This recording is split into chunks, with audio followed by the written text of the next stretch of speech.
మహాగణాధిపతయే నమః. ఓం గురుభ్యో నమః. ఓం శ్రీమాత్రే నమః. ప్రతి మనిషి కూడా తను ఎదగాలి అంటే ఫస్ట్ వాళ్ళ యొక్క లగ్నం స్ట్రెంగ్త్ అవ్వాలి. లగ్నం ఎంత స్ట్రాంగ్గా ఉంటే వాళ్ళు అనుకున్న సంకల్పం నెరవేరుతుంది. అయితే మనకి పరాశర మహర్షి చెప్పినటువంటి ఒక సూత్రం పరంగా సర్వే త్రికోణనేతారో గ్రహాః శుభఫలప్రదాః అనేటువంటి ఏదైతే శ్లోకం ఉంటుందో ఆ శ్లోకానికి తగ్గట్టుగా ప్రతి లగ్నం వాళ్ళు సంకల్పం నెరవేరాలి అంటే అసలు ఏం చేసుకోవాలి అనేటువంటి విషయం ఇప్పుడు మనం ఒక్కొక్క లగ్నం రీత్యా మనం తెలుసుకుందాం. వృశ్చిక లగ్నము, వృశ్చిక రాశి. వృశ్చిక లగ్నం ఆ రాశి వారు ముందు లగ్నమే తీసుకోండి. ప్రధానంగా లగ్నం తెలియని వారు రాశి తీసుకోవచ్చు, అందులో ఉండే నక్షత్రాలు కూడా తీసుకోవచ్చు. ఫస్ట్ ఆఫ్ ఆల్ ఏంటంటే లగ్నం స్ట్రాంగ్ అయితేనే మనం ఏదైనా సాధించగలం. ఫస్ట్ ఆఫ్ ఆల్ కెరియర్ పరంగా సాధించాలంటే దశమ భావం తీసుకోవాలి.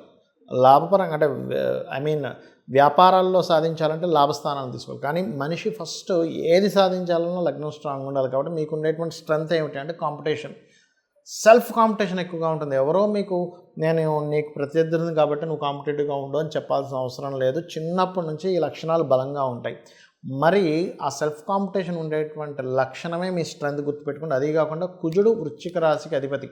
సో వృశ్చిక రాశికి అధిపతి అయినందుకు సహజంగానే స్ట్రెంగ్త్ ఎక్కువగా ఉంటుంది. ఒక సగటు మనిషి ఒక 8 గంటలు చేసి తర్వాత అలసిపోతే మీరు మినిమం 4 టైమ్స్ ఎక్కువసేపు మీ కెరియర్లో అంటే 8 4 32 అవర్స్ చేసినా కూడా అలసిపోకుండా ఉండేటువంటి బలం మీ లగ్నానికి ఉంటుంది. ఆ వర్క్ చేయడం కానీ, బిజినెస్లో కానీ, కొంతమంది డ్రైవింగ్ చేస్తూ ఉంటారు, ఎంత దూరం డ్రైవ్ అయినా చేయగలుగుతారు. ఇట్లాంటి స్ట్రెంత్ ఎక్కువగా ఉంటుంది. అయితే ఇది 1,00,000 మందిలో 999,000 మందికి ఉంటుంది. కాకపోతే ఒక 10 మందికి మిస్ అయిందంటే దానికి కారణం ఏంటంటే మీ యొక్క కుజుడు పాడయ్యాడు, స్ట్రాంగ్గా లేడు. అలాంటప్పుడు మీరు రాహు గ్రహానికి, కుజగ్రహానికి దీపారాధన చేయాలి. బట్ మీ యొక్క కుజుడు మరింత స్ట్రాంగ్ అవ్వాలంటే చంద్ర గురు గ్రహాల బలం పెరగాలి. మీకు చంద్ర గురు కుజ ఈ 3 గ్రహాల దగ్గర దీపారాధన చేయడము, గోవులకి బియ్యం పిండితో చేసిన పదార్థాలు, శనగపప్పుతో చేసిన పదార్థాలు, లేనట్లయితే అరటి కాయలు తినిపించడము, క్యారెట్స్ తినిపించడం చేసినట్లయితే కూడా స్ట్రెంగ్త్ అవుతుంది. సహజంగా కుజుడు ఎప్పుడు పాడవుతాడంటే మీ యొక్క జన్మజాతకంలో కుజగ్రహం కనుక వెళ్ళి శని రాహుతో కనెక్ట్ అయినప్పుడు అప్పుడు పాడవుతాడు. అప్పుడు ఏం చేయాలి? నువ్వులు దానంగా ఇవ్వడం, మినుములు దానంగా ఇవ్వడం. శనివారాల పూట కేజీంబావు నువ్వులతో పాటు తెల్ల నువ్వులు ఇవ్వాలి. అది కూడా శనివారం పూట బ్లూ కలర్ వస్త్రము మరియు మినుములతో సిమెంట్ కలర్ వస్త్రం దానంగా ఇవ్వాలి. అప్పుడు ఏమవుతుందంటే ఫస్ట్ ఆఫ్ ఆల్ గుర్తుపెట్టుకోండి, మనం ఏది సాధించాలన్నా లగ్నం స్ట్రాంగ్గా ఉండాలి. కాబట్టి లగ్నం ఆటోమేటిక్గా స్ట్రెంగ్త్ని పొందుతుంది.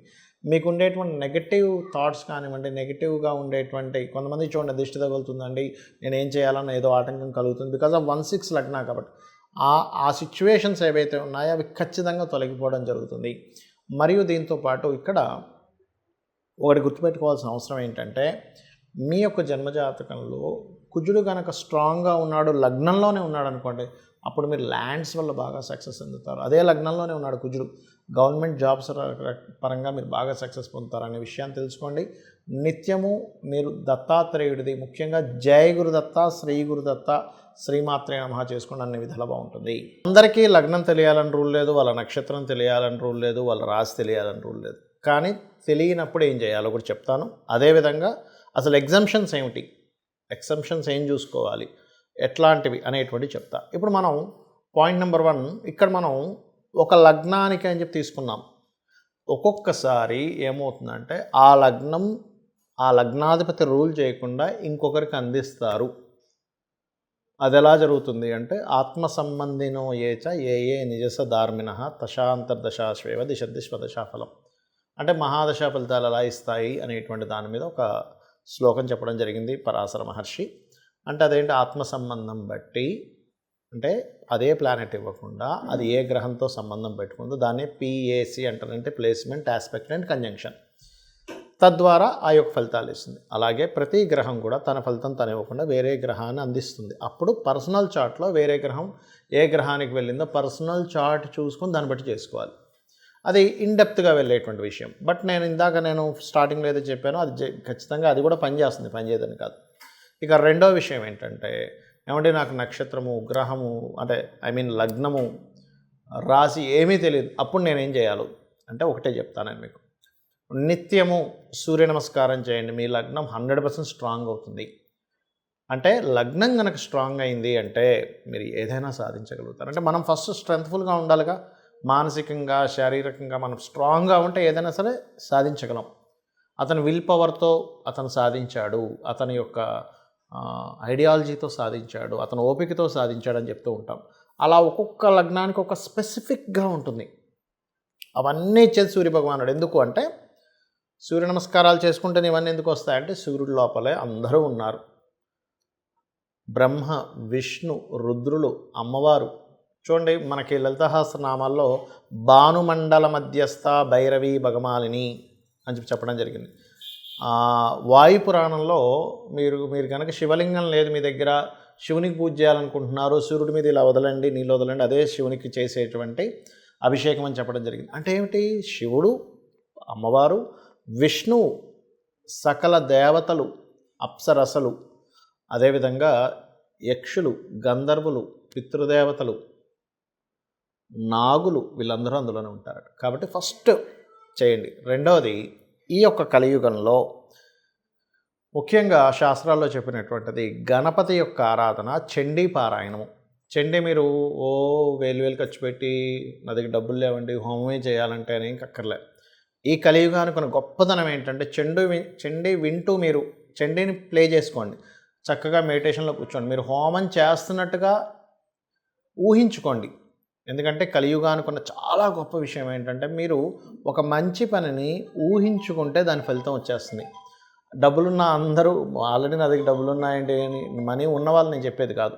మనీ లేక ఇబ్బంది పడుతూ అయ్యో నేను అలాగా నా జీవితంలోనే ఈ అప్పులు ఎలా తీరాలి, మా పిల్లలకి చదువులు ఎలా చదివించుకోవాలి, నేను ఎలా ఎదగాలని తపన ఉన్న వాళ్ళు, మనీ లేని వాళ్ళ గురించి నేను చెప్తున్నా. ఆల్రెడీ డబ్బులు ఉన్నాయి, హ్యాపీగా చేసుకోండి. ఎందుకంటే మీరు ఎప్పుడు కూడా మనీ ఉన్నప్పుడు ఖర్చు పెట్టాలి. ఇంకో 10 మందికి దానివల్ల ఉపాధి కలుగుతుంది. లేవు, ఈ రకంగా చేసుకోవచ్చు. ఈ కలియుగా అనుకున్న గొప్ప ఇది.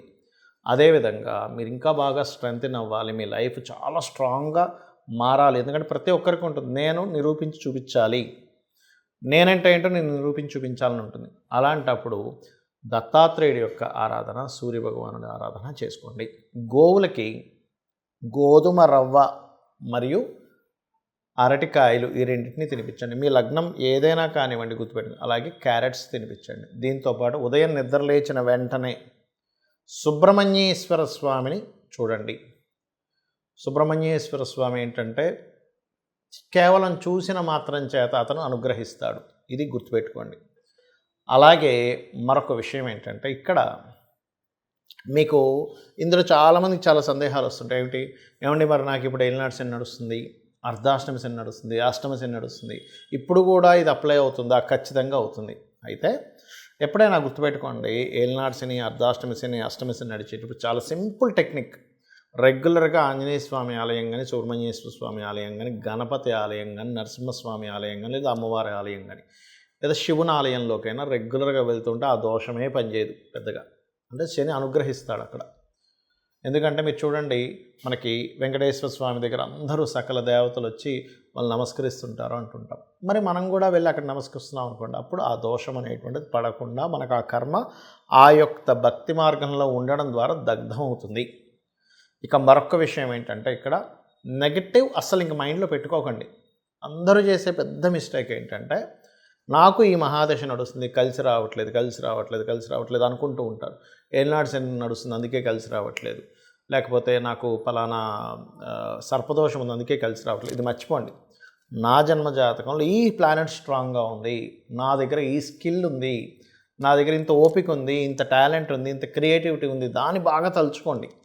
బికాజ్ ఆఫ్ మన సబ్కాన్షియస్ మైండ్ ఏదైతే ఉందో, మనం ఏదైతే మనలో ఒక శక్తి దాగిందో దాన్ని తలుచుకోవడం ద్వారా అక్కడి నుంచే మీకు అద్భుతాలు జరుగుతాయి. కాబట్టి నిత్యము లలిత చదువుతూ నేను చెప్పినవి చేయండి. ఖచ్చితంగా మీరు అనుకున్నటువంటి స్టేజ్కి మీరు చేరుకోగలుగుతారు. శ్రీమాత్రే నమః.